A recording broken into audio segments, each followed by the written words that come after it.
Hello friends, welcome back to my study channel study with Anas में आप सभी का फिर से स्वागत है। और आज हम पढ़ने वाले हैं विज्ञान का एक महत्वपूर्ण सेशन जो आरआरबी ग्रुप डी के लिए बहुत ही ज़्यादा महत्वपूर्ण है।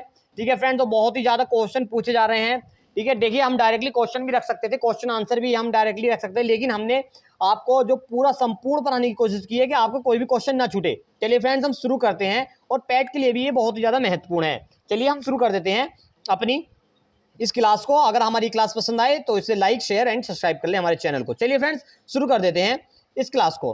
देखिए, अगर हम क्लास को देखें तो फ्रेंड्स बहुत ही ज़्यादा महत्वपूर्ण क्लास है। कोशिका डायरेक्टली पूछेगा कोशिका क्या है, तो हमें बताना है कोशिका जो है जीवों की जो है संरचनात्मक एवं क्रियात्मक इकाई होती है। और खोज पूछेगा भाई जो कोशिका है इसकी खोज किसने की, तो हमें बताना है इसकी खोज रॉबर्ट हुक ने की है। सन पूछेगा तो बताना 1665 में की है।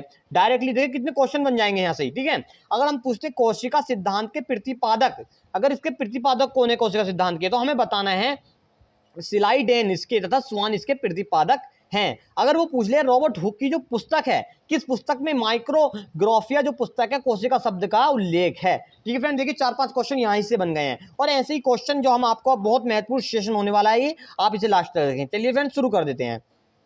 देखिए देख लेते हैं आगे क्या क्या क्वेश्चन बनने वाले हैं। देखिए अगर हम देखें जैसे कोशिका के प्रकार को, तो कोशिका के प्रकार से क्वेश्चन बनते हैं यहाँ से दो। क्या क्वेश्चन बनते हैं कि कोशिका दो प्रकार की होती है, एक तो होती है प्रेक्रियोटिक कोशिका और एक होती है यूकेरियोटिक कोशिका। यूकेरियोटिक कोशिका देखिए फ्रेंड, अगर हमसे देख लेते हैं, देखिए दो प्रकार की होती है। देखिए केंद्रक केंद्रक कला केंद्रिका कला युक्त कोशिकांग अनुपस्थित होते हैं। डायरेक्टली यहाँ से क्वेश्चन पूछेगा कि भाई केंद्रक अनुपस्थित होता है, केंद्रक कला अनुपस्थित होता है और केंद्रिका अनुपस्थित होता है या कलायुक्त अनुपस्थित होता है, तो हमें कहाँ लगा क्या लगा के आना है, वो प्रीक्यूरियोटिक में नहीं होता। ठीक है, आप देख लेते हैं यूकेरियोटिक में। अब इसका देख लेते हैं क्या क्या उपस्थित होती है, तो आनुवांशिक पदार्थ की उपस्थिति होती है नहीं, ठीक है, और राइबोसोम की उपस्थिति होती है। देखिए दो क्वेश्चन यहाँ से बन गए, क्या कि राइबोसोम की उपस्थिति होती है प्रीक्यूरियोटिक में, ठीक है, और दूसरा आनुवंशिक पदार्थ की उपस्थिति होती है प्रीक्यूरियोटिक में। अब हम देख लेते हैं उदाहरण जैसे कि उदाहरण डायरेक्टली पूछ लेगा तो हमें जीवाणु एवं नीलहरित शैवाल को क्लिक करके आना है। ठीक है फ्रेंड्स, चलिए आगे हम देख लेते हैं। आगे आता है यूकेरियोटिक कोशिकाएं। अगर हम यूकेरियोटिक कोशिका को देखें तो ये पूर्ण विकसित केंद्र है, केंद्रक तथा कलायुक्त कोशिका इसमें पूर्ण विकसित होते हैं। और दूसरा हिस्टोन प्रोटीन की इसमें उपस्थिति होती है। ठीक है फ्रेंड, अगर इससे डायरेक्टली क्वेश्चन पूछ लेगा क्या कि भाई हिस्टोन जो प्रोटीन की उपस्थिति होती है यूकेरियोटिक प्रीक्यूरियोटिक, और डायरेक्टली जो तो 2-3 ऑप्शन और दे देगा आपको, तो आपको क्या लगा के आना है, वहां पे यूकेरियोटिक लगा के आना है। अगर हम अगला क्वेश्चन अगर देखें उदाहरण इसके, तो इसके उदाहरण जैसे पेड़ पौधे एवं जंतु में यूकेरियोटिक कोशिका पाई जाती है और जीवाणु एवं नीलहरित शैवाल में प्रीक्यूरियोटिक कोशिका पाई जाती है। चलिए फ्रेंड्स आगे हम देखते हैं अगला क्वेश्चन को देख लेते हैं जो बनने वाले हैं। देखिए हम बहुत ही ज्यादा महत्वपूर्ण ये क्लास होने वाली है, बहुत ही ज्यादा पूछे जा रहे हैं ये क्वेश्चन। जो मैंने आपको जो ये पीडीएफ मैंने इंक्लूड किया जो बनाई हुई है बहुत ही ज्यादा इंपॉर्टेंट है फ्रेंड्स, और इसे एंड तक जरूर देखें हमारी क्लास को। चलिए शुरू कर देते हैं। देखिए कोशिका के जो प्रमुख भाग हैं, इसे हम कोशिका भित्ति, माइक्रोकोन्ड्रिया जिसे सूत्रकणिका कहते हैं, ठीक है, राइबोसोम, ठीक है, अंतःप्रदिव्य जालिका, ये सब है। मैं आपको धीरे धीरे सबको पढ़ाऊंगा। ठीक है फ्रेंड, चलिए देखते हैं कोशिका भित्ति को। देखिए कोशिका भित्ति सिर्फ पादप कोशिका में विद्यमान, ठीक है, सेल्यूलोज से निर्मित होती है। कोशिका भित्ति के बारे में बता रहे हैं, ठीक है, और कोशिका का सबसे बाहरी आवरण अगर पूछेगा तो कोशिका भित्ति होती है। ठीक है, 3 क्वेश्चन यहाँ से बन गए हैं। चलिए फिर आप देखते हैं माइक्रोकोन्ड्रिया से क्या क्वेश्चन बनता है। माइक्रोकोन्ड्रिया को सूत्रकणिका भी कहा जाता है। पहला क्वेश्चन तो आपका बन गया। फिर इसके खोजकर्ता पूछ लेगा तो हमें बताना है अल्टमैन 1886। ठीक है फ्रेंड्स, 1886 अल्टमैन। अगर इसका नामकरण पूछेगा तो नामकरण बेंडा द्वारा इसका नामकरण दिया गया है और श्वसन संबंधी क्रियाएं इसके अंदर होती हैं।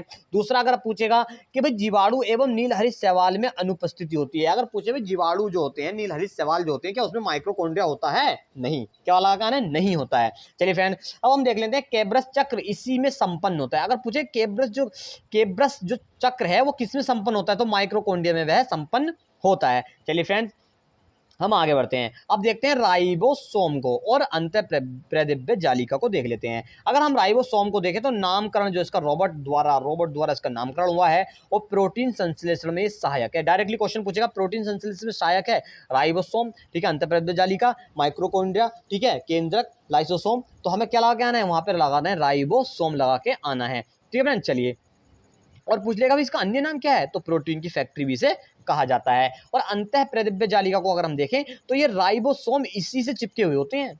जो ये मेरा राइबोसोम आपको बताया है, तो ये किससे चिपके होते हैं, अंतः प्रतिदिव्य जालिका से चिपके होते हैं। पहला क्वेश्चन बन गया। फिर दूसरा क्वेश्चन कि लिपिड संश्लेषण का मुख्य स्थल होता है। चलिए फ्रेंड्स आगे देखते हैं, और कुछ प्रमुख भाग हैं वो हम देख लेते हैं।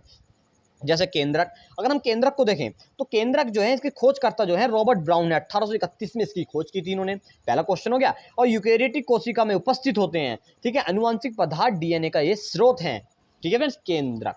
चलिए अब हम देखते थे लाइसोसोम को। लाइसोसोम को अगर देखें तो इसका अन्य नाम जो है आत्मघाती थैली है, सुसाइडल बैग भी कहा जाता है। और इसके खोजकर्ता को अगर हम देखें तो डी डुबे 1958 में इसकी इन्होंने खोज की थी। अगर हम देखें गोल्जी कॉय में निर्माण, जो गोल्जी कॉय है जो मैं आपको भी पढ़ाने वाला हूं, उसका निर्माण जो है गोल्जी कॉय में इसका निर्माण होता है लाइसोसोम का। और अगर हम देखें स्तनधारियों में लाल रक्त कणिकाओं में क्या अनुपस्थिति होती है, लाल जो स्तनधारी होते हैं उनमें उनकी लाल रक्त कणिकाओं में इसकी अनुपस्थिति होती है, मतलब ये नहीं होता है, लाइसोसोम नहीं पाया जाता है, ठीक है। अगर हम लबक को देखें, लबक क्या होता है, लबक जो है देखिए इसे केवल पादपों में ही उपस्थित होता है, ठीक है, जैसे हरित लबक। और खोज करता है इसके हेकेल हैं, तो 1865 में इसकी खोज की थी लबक की, ठीक है फ्रेंड्स। अब हम देखते हैं गाल्जी बॉडी का, ठीक है, जिसे गाल्जी काय भी कहा जाता है। देखिए इसकी खोजकर्ता को अगर हम देखें तो इसके जो खोजकर्ता हैं, ठीक है फ्रेंड्स, तो वह है कीमियोलो गोल्जी। 1898 में इसकी खोज हुई थी। क्रियात्मक इकाई इसकी सिस्टनी, अन्य नाम इसे गोल्जी उपकरण कोशिका के गोल्जी उपकरण कोशिका के कहा जाता है। कोशिका अणुओं का, ठीक है, कोशिका के अणुओं का यातायात प्रबंधक इसे, इसका अन्य नाम अगर पूछेगा तो कोशिका के अणुओं का यातायात प्रबंधक इसे कहा जाता है। और ग्लाइको प्रोटीन व ग्लाइकोलिपिड का निर्माण किससे, गाल्जी बॉडी या गोल्जी कॉय में होता है। चलिए फ्रेंड्स आगे हम बढ़ते हैं और कुछ महत्वपूर्ण क्वेश्चन और देख लेते हैं, जैसे कि कोशक, ठीक है, पादप कोशिका एवं जंतु कोशिका में अंतर देख लेते हैं। ये डायरेक्टली पूछ लेता है क्वेश्चन, ठीक है। जैसे हम देखते हैं कोशिका भित्ति, तो कोशिका भित्ति जो पादप कोशिका में उपस्थित होती है, लेकिन जंतु कोशिका में इसकी उपस्थिति नहीं होती। अब हम देखें लबक को, तो लबक जो है पादप कोशिका में उपस्थित होता है, लेकिन जंतु कोशिका में अनुपस्थित होता है, ठीक है। अगर हम देखें तारक काय को, तो ये अनुपस्थिति होती है पादप कोशिका, लेकिन उपस्थित होता है जंतु कोशिका में। अगर हम देखें रिक्तिका को, तो ये बड़ी होती है, पादप कोशिका में उपस्थित होती है लेकिन बड़ी होती है, जंतु कोशिका में उपस्थित होती है लेकिन छोटी होती है, क्या, रिक्तिका। चलिए फ्रेंड्स आगे हम बढ़ते हैं और आगे हम देख लेते हैं कुछ जो परीक्षा दृष्टि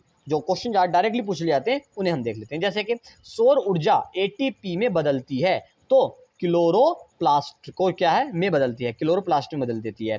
और जीनोटाइप क्या है, ठीक है फ्रेंड्स, तो जीनोटाइप जो है वो जीवों का अनुवांशिक संगठन है, क्या है, जीवों का अनुवांशिक संगठन है, ठीक है फ्रेंड्स। और ऐसे जीव जिनमें लिंग गुणसूत्र नहीं होते अपितु पर्यावरणीय ताप के आधार पर लिंग निर्धारण होता है, तो वह सरीसृप कहलाते हैं, ठीक है फ्रेंड। अगर हम देखें प्लाज्मा झिल्ली बनती है, तो प्रोटीन व लिपिड में प्लाज्मा झिल्ली बनती है। चलिए फ्रेंड्स हम देखते हैं लबकों के प्रकार, ठीक है, लबकों के हम प्रकार देख लेते हैं फ्रेंड। देखिए लबकों के प्रकार में देखें तो पहले आता है अवर्णी लबक। अवर्णी लबक को अगर हम देखें तो सूर्य के प्रकाश से वंचित पादप भागों में विद्वान, ठीक है, रंगहीन लबक, संग्राहक उतक, ठीक है, होता है। और उपस्थिति अगर हम देखें तो जड़ एवं भूमिगत तनों में ये उपस्थित होता है, ठीक है। और वर्णी लबक को अगर हम देखें, ठीक है, अभी हम देख लेते हैं, देखिए वर्णी लबक को देख लेते हैं, ठीक है फ्रेंड। तो वर्णी लबक को अगर हम देखें तो ये रंगहीन लबक है, कैसा है, रंगीन लबक है, ठीक है। स्थित कहाँ होता है, तो ये पुष्प, फल, भित्ति, बीज आदि में स्थित होता है। अगर इसका उदाहरण देखें, जैसे टमाटर का लाल रंग किसके कारण होता है,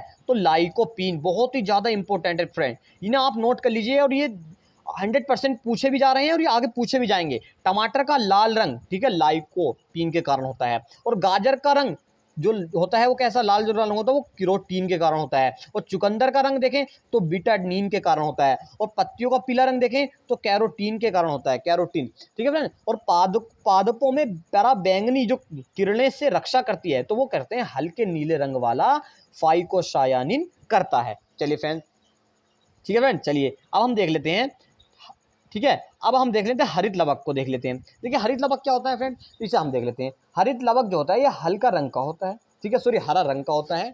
और क्लोरोफिल उपस्थित होता है इसमें, और प्रकाश संश्लेषण में सहायक होता है हरित लवक, ठीक है। इसकी स्थिति पत्तियों में ज्यादा पाया जाता है, ठीक है फ्रेंड। चलिए अब हम कुछ, ठीक है, अब हम देख लेते हैं फ्रेंड्स जो है पादपों जो पौधों में प्राप्त उत्पाद हैं, पौधों से जो प्राप्त उत्पाद हैं उन्हें हम देख लेते हैं। जैसे अदरक को देखें, देखिए अगर हम अदरक को देखें तो अदरक का जो खाने योग्य जो फल होता है ना, पादप जो अंग होता है, पादप जो अंग होता है वो प्रकंद होता है, इसे हम इसे खाते हैं। जैसे आलू, आलू का अगर खाने योग्य अंग होता है वो होता है रूपांतरित तना। रूपांतरित तना क्या होता है, इसे खाने योग्य होता है। अगर हम लहसुन को देखें तो सलकंद, ठीक है, सलकंद इसकी खाने योग्य होती है, इसका पादप अंग होता है। डायरेक्टली पूछ लेगा, या तो पूछ लेगा भाई खाने योग्य जो चीज होती है, जैसे आप पूछ रहे हो तो उसमें क्या है, तो हम बताना है वे सलकंद होता है, इसकी लहसुन का खाने योग्य सलकंद होता है। पूछे पादप अंग क्या होता है तो भी सलकंद बताना है। अगर पूछे भैया सूरन, जिसे हम जिमी कंद कहते हैं, उसका खाने योग्य होता है वो घनकंद होता है। क्या होता है, घनकंद इसका खाने योग्य पादप अंग होता है। अगर हम पूछे गन्ने का, तो गन्ने का रूपांतरित तना क्या होता है, खाने योग्य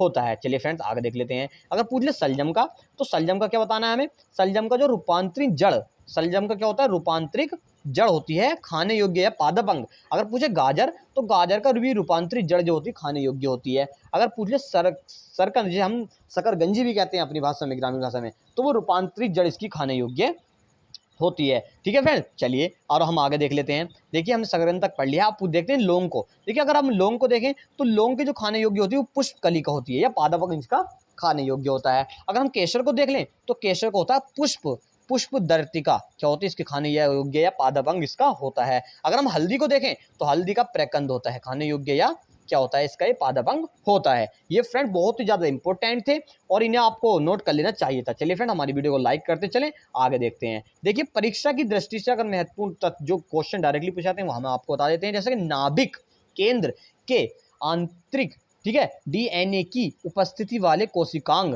तो हमें बताना है ठीक है, अतिरिक्त, ठीक है, डीएनए की उपस्थिति वाले कोशिकांग जो है वो माइक्रोकॉन्ड्रिया, ठीक है, माइटोकॉन्ड्रिया तथा हरित लवक होते हैं। अगर पूछे जीवों में प्रत्यक्ष रूप से दिखने वाला लक्षण, तो वह फिनोटाइप, जो प्रत्यक्ष रूप से दिखता है। जीवों में अत्यधिक विविधता, ठीक है, विविधता अलग अलग विविधता का कारण क्या होता है, तो वो होता है उत्परिवर्तन, ठीक है, जिसे हम बोलते हैं उत्परिवर्तन। अगर हम देखें प्रकृमित कोशिका की मृत्यु का कोशिकीय और ठीक है आणविक नियंत्रण, तो वो है इपोटोमिस का कहलाता है। क्या कहलाता है, इपोटोसिस कहलाता है। चलिए फ्रेंड्स हम देख लेते हैं अनुवांशिकता को, बहुत ही ज्यादा क्वेश्चन यहाँ से बनते हैं।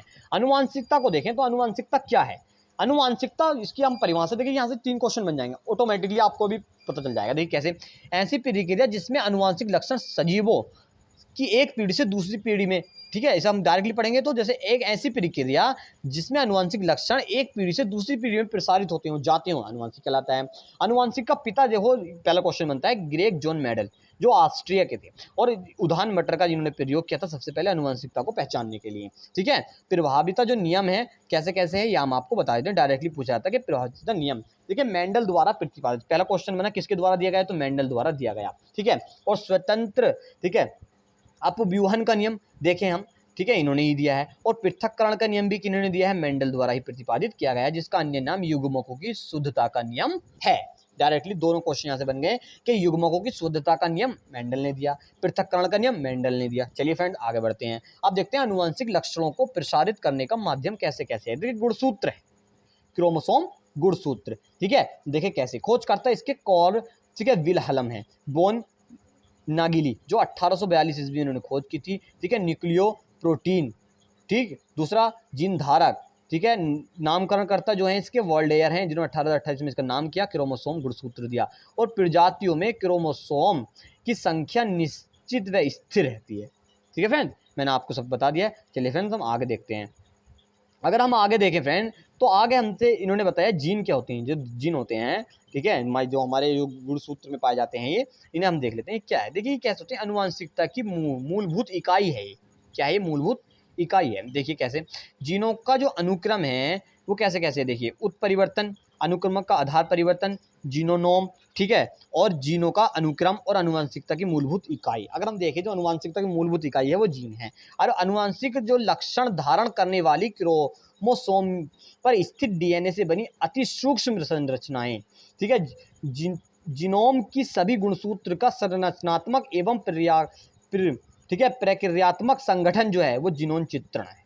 ठीक है, नामकरण इसका विल्हेम जोहानसन 1909 में दिया। इसका डायरेक्टली क्वेश्चन ये पूछ लेगा। अगर फिर पूछेगा भैया जिम्पिंग जीन क्या होता है, जो जिसे हम कहते हैं प्लवमान जीन, ठीक है, क्या होता है, तो उसकी खोज करता डायरेक्टली पूछ लेता है। तो कौन है भैया, बारबरा, ठीक है, बारबरा इसके खोज करता है डायरेक्टली, यहाँ से देख लेना आप, बारबरा में, ठीक है, मैकिलटॉक, जो यूएसए के थे, इन्हें नोबेल पुरस्कार भी मिला है, कब, 1983 में, ठीक है फ्रेंड्स। अब हम देख लेते हैं कोशिका में डीएनए के खंड, ठीक है, क्या कहलाते हैं, ट्रांसपोजोन कहलाते हैं। कोशिका में डीएनए के खंड क्या कहलाते हैं, ठीक है। और हम देखते हैं ऐसे अनुवांशिक तत्व जो एक गुणसूत्र में एक स्थान से दूसरे स्थान जाने में समर्थ हैं, वो ठीक है, जिम्पिंग जीन, प्लावन जीन होते हैं, ठीक है। जीन भी तो कई प्रकार के होते हैं ना, ठीक है। चलिए हम देख लेते हैं, अब देख लेते हैं आगे डीएनए और आरएनए को। देखिए डीएनए आरएनए का उल्लेख कैसे कैसे हुआ, इसे हम देख लेते हैं। चलिए फ्रेंड देखते हैं, डीआरएनए की फुल फॉर्म बहुत ज़्यादा पूछता है, इसे हमें बताना है, ठीक है। और चलिए फ्रेंड्स देखते हैं, देखिए डीऑक्सीराइबोस न्यूक्लियस शर्करा, या से हम डीऑक्सीराइबोस न्यूक्लिक अम्ल या एसिड भी कहा जाता है। इसके खोजकर्ता को अगर हम देखें तो वो है स्विस रसायन शास्त्री, ठीक है, फ्रेडरिक मिसर, 1869 में इसकी खोज की थी। कुंडलीकार विन्यास की इसकी क्या होती है, एक संरचना होती है, ठीक है, ये कुंडलीकार विन्यास कहलाता है इसका। और खोजकर्ता doctor James Watson, directly question यहाँ से पूछता है, ये इसमें न्यूक्लिक अम्ल पाया जाता है। प्रयोगशाला में सर्वप्रथम संश्लेषण हरिगोविंद खुराना द्वारा इसका हुआ है, ठीक है। और इसमें अगर हम देखें नाइट्रोजनी बेस कैसे, तो एडिडीन, ग्वानिन, थाइमीन, साइटोसिन, ये बहुत ज़्यादा चारों चीज़ें इंपॉर्टेंट है, ये पाई जाती हैं। क्या पूछ लेगा, एडिनिन पाया जाता है, ग्वानिन पाया जाता है, थाइमीन पाया जाता है, साइटोसिन। तो हमें जो ये ऑप्शन दे देगा वो तीनों हमें पाए जाते हैं। ऑप्शन क्या है भैया, एडिडीन भी इसमें पाया जाता है, ग्वानिन भी पाया जाता है, थाइमीन भी और साइटोसिन भी पाया जाता है। चलिए अगर हम देखें डीएनए को, तो डीएनए एवं आरएनए में मुख्य अंतर है क्या, वो हम देख लेते हैं। देखिए कुछ ज़्यादा अंतर हैं, वो हम देख लेते हैं क्या है। देखिए इसे बोलते हैं डीऑक्सीराइबोस शर्करा बोलते हैं, इसे राइबोस शर्करा बोलते हैं आरएनए को। बेस इसमें एडिनिन है, इसमें बेस जो है वो थाइमिन है। ग्वानिन, थाइमिन और साइटोसिन है, लेकिन इसमें जो है थाइमिन के स्थान पर यूरेसिल उपस्थित होता है। स्थिति इसकी मुख्यतः केंद्रक व कुछ मात्रा में माइक्रोकॉन्ड्रिया पर हरित लवक में होती है। इसकी स्थिति केंद्र व केंद्रक कोशिका द्रव्य दोनों में होती है। चलिए फ्रेंड्स आगे हम देख लेते हैं। अब हम देख लेते हैं जैव उर्वरक। जैव उर्वरक को अगर हम देखें तो ये कैसे कैसे काम करता है, इसका हम देख लेते हैं। जैसे आरएनए के कुछ मुख्य, ठीक है, हैं, जैसे एक तो होता है आरएनए और एक होता है एमआरएनए, इसे हम पढ़ लेते हैं। देखिए आरएनए और आरएनए के मुख्य दो प्रकार से होता है, एक आरआरएनए और एक एमआरएनए। कैसे, प्रोटीन संश्लेषण में सहायक राइबो, ठीक है, सोमल आरएनए क्या कहलाता है ये, ठीक है। और जो एमआरएनए होता है वो ठीक है, मैसेंजर आरएनए केंद्रक के बाहर प्रोटीन संश्लेषण हेतु उपयुक्त अम्लों को चुनने के लिए संदेश देता है, ठीक है। मैंने आपको बता दिया डीएनए की फुल फॉर्म है डीऑक्सीराइबो न्यूक्लिक एसिड और आरएनए की फुल फॉर्म है राइबो न्यूक्लिक एसिड, इसकी फुल फॉर्म है। देखिए कैसे, अब देख लेते हैं जैव उर्वरक देख लेते हैं। तो जैव उर्वरक को देखें तो दलहनी पौधा कैसे कैसे, देखिए मुख्य दलहनी फसलें, ठीक है, कैसे, चना, मटर, सेम, अरहर, ये क्या मुख्य दलहनी फसलें डायरेक्टली पूछता है। नाइट्रोजनी स्थिरीकरण वाले जीवाणु इसमें पाए जाते हैं इसकी जड़ में। चलिए फ्रेंड्स आगे हम देखते हैं। देखिए अगर हम आगे देखें तो नाइट्रोजन स्थिरीकरण में सहायक जीवाणु कौन कौन से होते हैं, और कुछ महत्वपूर्ण तथ्य है जो क्वेश्चन डायरेक्टली पूछे जाते हैं, उन्हें हम देख लेते हैं। जैसे कि फसल, सोयाबीन में जो जीवाणु जो होते हैं, सहायक जीवाणु जो होते हैं इसमें, वो होते हैं राइजोबियम, ठीक है, जेपोनिकम होते हैं। और भैया अगर हम देखें तीन पितिया घास में, तो तीन पितिया घास में भी राइजोबियम ट्राइफोली होता है। और ठीक है, और रुल्सन में देखें तो राइबोजियम, ठीक है, मेमिलोती होता है, ठीक। अगर हम देखें, ठीक है, जलीय फर्न में तो भैया एनावीन एजोली होता है, ठीक है। और गुन्नेरा माइक्रोफाइलिया, तो इसमें नास्टोमस्कोरम क्या होता है, इसमें जीवाणु सहायक होते हैं, जीवाणु सहायक होते हैं। महत्वपूर्ण क्वेश्चन हम देख लेते हैं। डीएनए में उपलब्ध यौगिक जो अम्लों में जो अमीनो अम्ल नहीं बनाता, तो भैया वो है कौन सा अम्ल है, ठीक है, तो वो क्या है, ठीक है। देखिए कुछ महत्वपूर्ण तथ्य हम देख लेते हैं। कुछ महत्वपूर्ण तथ्य देखें, डीएनए में उपलब्ध यौगिक जो एमिनो अम्ल नहीं बनाता, तो वो क्या है, वह है टाइरोसिन अम्ल है, ठीक है। डीएनए में मौजूद शर्करा जो होती है वो होती है डीऑक्सीराइबोस शर्करा, ठीक है। राइबोसम होते हैं तो वह आरएनए में होते हैं, ठीक है। और साधारण मानव कोशिका में गुणसूत्र की संख्या 46 या 23 जोड़े होती है। मेंडल का आनुवंशिकता का सिद्धांत आधारित है, तो वो लैंगिक जनन पर आधारित है, ठीक है फ्रेंड। अब हम देख लेते हैं कंकाल व मांसपेशियां तंत्र, इसमें से बहुत ज्यादा क्वेश्चन पूछ लिया जाता है, और इसे हम संपूर्ण रूप से जो चर्चा करेंगे इसकी, ठीक है, कि कंकाल तंत्र क्या होता है, मांसपेशीय तंत्र क्या होता है, ठीक है, मांसपेशी के निर्मित हड्डियों का वर्ण ढांचा, कार्य समूह, ये मानव कंकाल तंत्र, हड्डियों की संख्या, कैसे कैसे हड्डी होती है, कौन सी कपाल कहलाती है, क्या, सब संपूर्ण जानकारी अगली क्लास में लेंगे। अगर हमारी ये क्लास आपको पसंद आई हो तो कमेंट बॉक्स में, ठीक है, आप हमारी इसकी प्रतिक्रिया को दे सकते हैं, और अगली क्लास हमें इसके माध्यम से लानी है या नहीं लानी है, आप हमें कमेंट बॉक्स में बता सकते हैं। अगर आप ये क्लास अच्छी लगी हो आपको तो इस क्लास को लाइक, शेयर एंड हमारे चैनल को सब्सक्राइब कर लें फ्रेंड्स। चलिए मिलते हैं अगली वीडियो में। जय हिंद दोस्तों।